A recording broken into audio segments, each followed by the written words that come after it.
welcome back, everybody. It has been a few weeks since our last release, and this is Anime Talks, and this is your host, Jay Klein. And we are back to cover a very different type of anime that I normally don't recommend because I allow a lot of other stuff to happen first, but I couldn't help it. It's one of those I was just sitting around trying to put something together, like just watch a little something different, but it was worth it. It was worth it. It was worth it. I just can't deny how much I've enjoyed the small intricacies of certain animes, and unfortunately, in this one, it's going to be one of those. It's going to be a short episode here.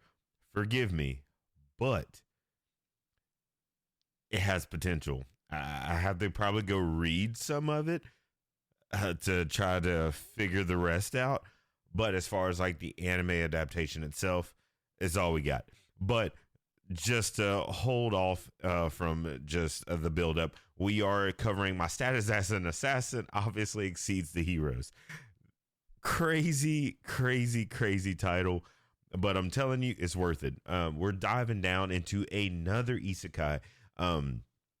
Bear with me. We will be covering season 3 of ReZero. Just definitely hold tight on that. That is coming out, but we're covering other stuff in between while I have the build up to be able to construct yet another good episode pertaining to the ReZero series. But My Status, we're going to just say My Status as an Assassin, or that's all we're going to call it. That's a lot. My Status as an Assassin is really good so far on Crunchyroll. There's only 4 episodes. Only 4 episodes, which is super. It's infuriating. It's one of those. I just can't believe that's all we got. But yeah, I don't know if it didn't get renewed yet, or I don't know. It's just kind of. It kind of hurts. It kind of hurts. But just to dive into it, we are met with the main character, Akira Oda, where he is awesome. He's awesome. He's one of those standoffish type of people that's just kind of like he reminds me a little bit of Sid Kagano from Eminence of Shadow. He reminds me of that. He's just very standoffish, doesn't really want a lot of the screenplay, and then next thing you know, he's just this badass assassin, right? He is in his own world, and he abruptly gets removed from his world with some classmates into this other world where it has all the fantasies, the magic, all that, our typical isekai, right? And he is most definitely met with your typical isekai thing. He's just overpowered as hell, and of course, he is just a simple assassin or the class of just a simple assassin that is just like crazy, crazy strong and rivals the myth of just the top tier status of like your hero, kind of like your Himmel from Freerun, right?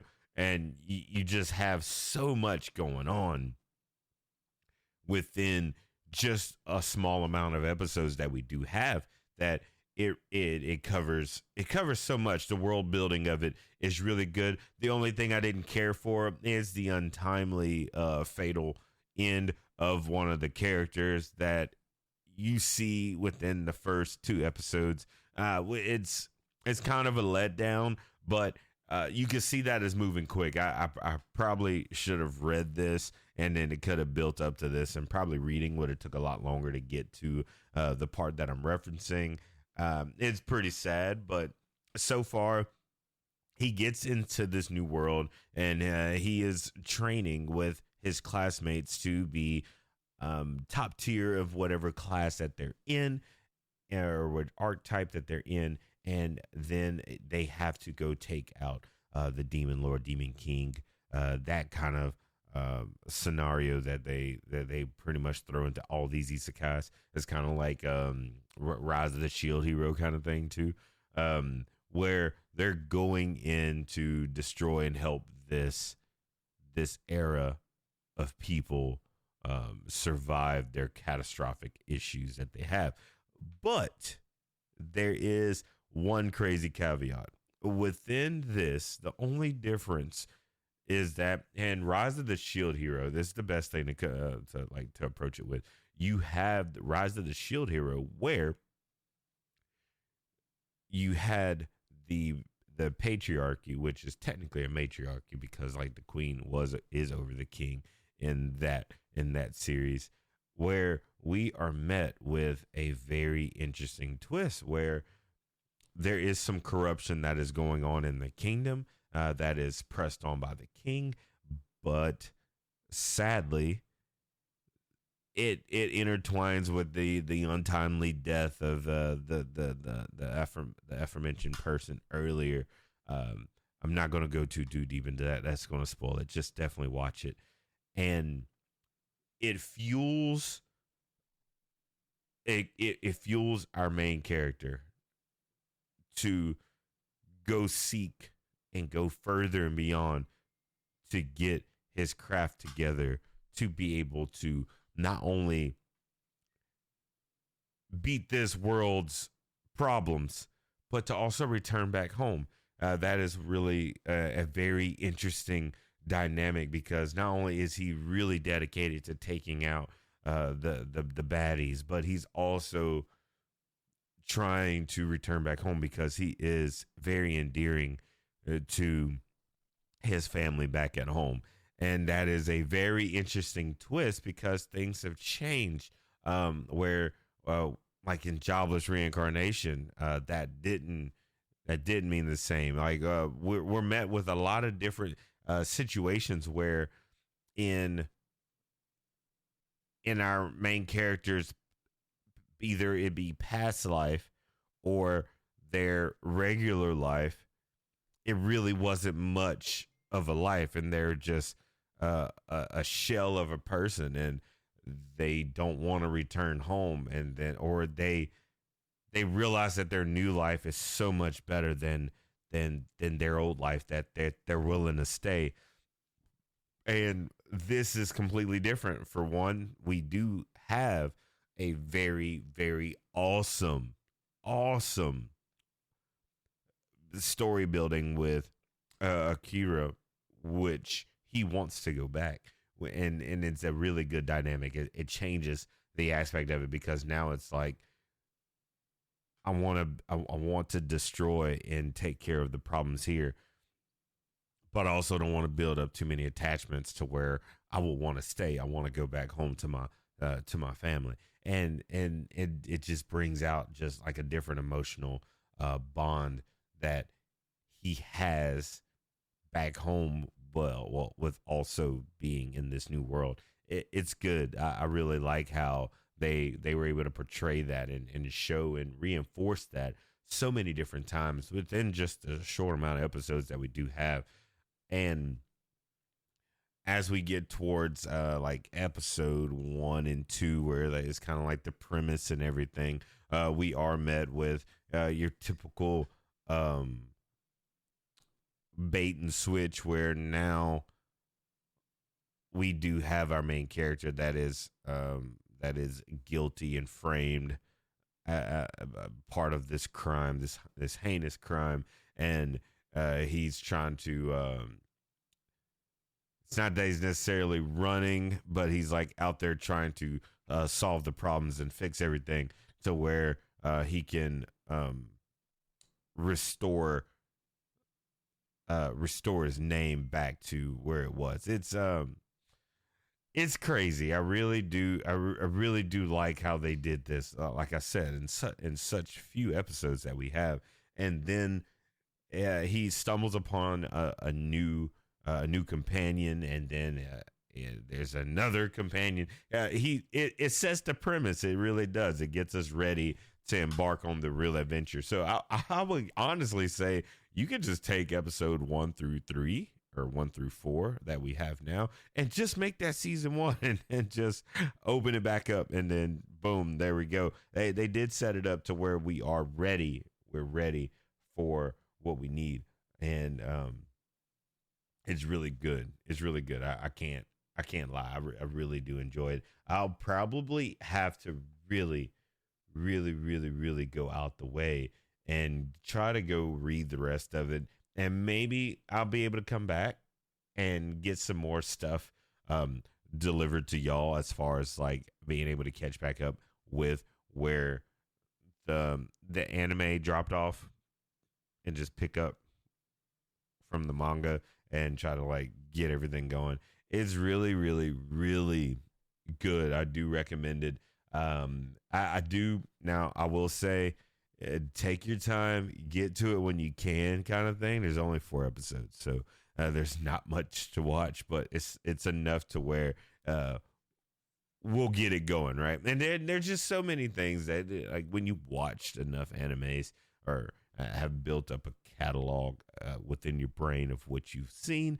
There's so many different like correlations, and like you're just thinking like, oh, it's this and oh, it's that, and there's a lot of different elements everywhere from different animes that are in this, and of course your longer title animes like this are kind of like spoofs, really like parodies of other more predominant animes that are of its same genre, and you could tell that it just takes a little bit of pickings from different animes and just implements it, and more of a there's a lot of comic relief within it, but there are some serious things. It just has a lot of things that I would definitely have to say that it sets itself apart due to just small little segues that just open up to you can see that there's potential for it within its small space. Sadly, the bigger space is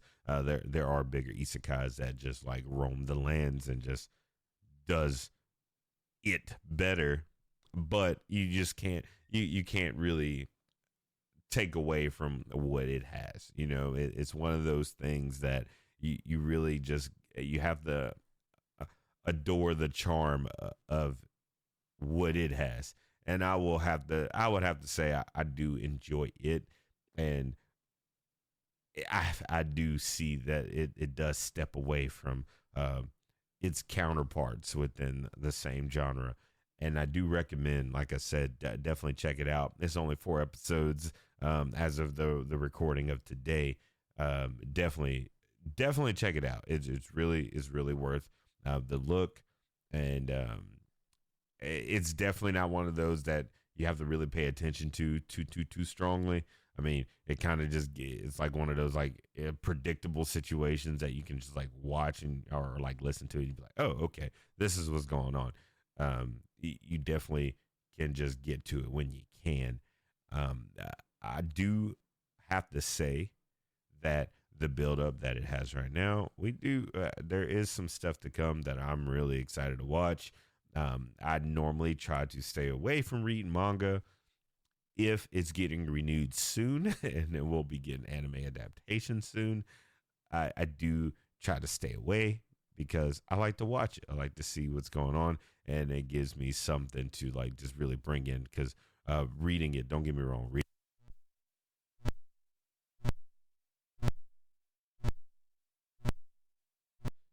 reading manga is like really not too bad. It's just when you get to see it, it's completely different. You just get a whole different experience that you get to love, and you just get a whole different sight, literally, just a different sight. Being able to see it versus just reading it, it just takes the imagination that you'd have to put to it with reading, and then boom, you just get to And don't get me wrong, manga has like the pictures. You really get to see it drawn.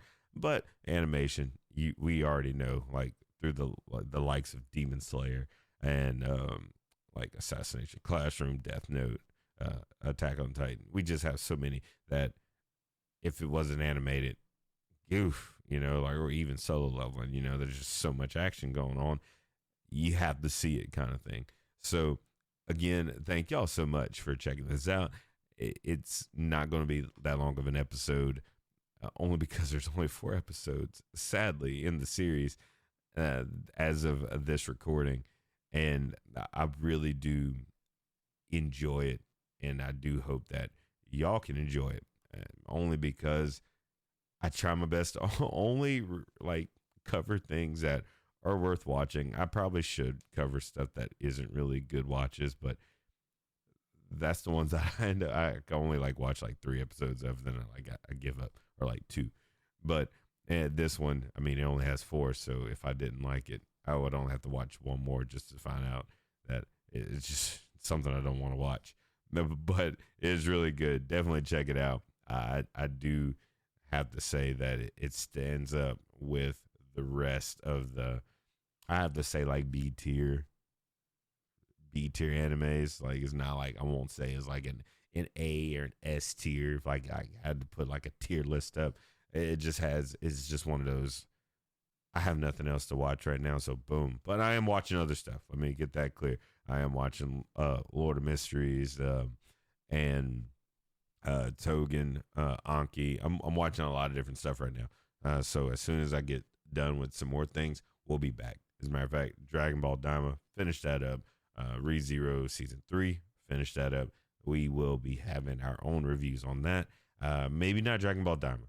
Dragon Ball is like really big. I try my best to stay away from doing the big animes, because I mean, there's a space for it, and I feel like sleeper animes are the ones to cover, just because nobody thinks about watching these, and that's what podcasts like these are for, to bring out the small stuff and give people insight on it, to probably get around to it, add it to your watch list, and get to it when you can. So again, thank y'all so much. Y'all have a good one, and hopefully the next Anime Talks episode, hopefully it's ReZero. Hopefully it's ReZero Season 3. If not, you just never know. We will be bringing something to y'all as soon as we can. Thank you. Peace.